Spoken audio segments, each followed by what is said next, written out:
Hello बच्चों, let's see the question. The question says the most stable resonating structure of the following molecule is. हमें question में एक molecule दी गई है और हमसे ये पूछा जा रहा है कि दिए गए चारों ऑप्शन में से कौन सी resonating structure will be most stable.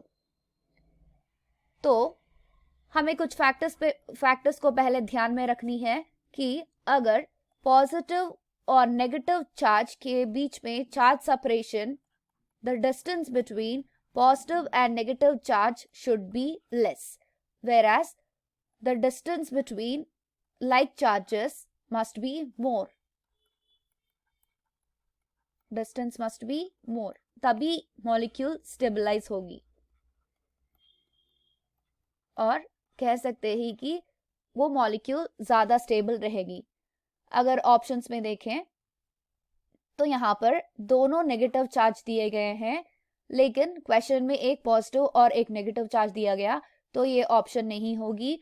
अगर ये कंपाउंड को देखें, ये पर्टिकुलर रिंग एंटी एरोमेटिक कहलाएगी क्योंकि इनमें 1 2 3 4 4 पाई इलेक्ट्रॉन्स प्रेजेंट है और सभी कार्बन्स sp2 है. ये रिंग साइक्लिक भी हैं और साथ ही प्लेनार भी. तो ये एंटी एरोमेटिक होने के वजह से ये इतनी स्टेबल नहीं कहलाएगी. अगर ऑप्शन सी देखें, ये रिंग में number of pi electrons are 6 pi electrons and carbons are sp2 hybridized. Ring is cyclic as well as planar. 6 pi electrons का मतलब ये रिंग एरोमेटिक है. As we know, aromatic nature makes the compound to be most stable. तो हम कह सकते हैं कि this is the most stable compound. अगर D वाली स्ट्रक्चर देखें, +1 इस पे और -2 इस पे, the net charge is -1, which is not possible. तो ये भी स्टेबल नहीं होगी.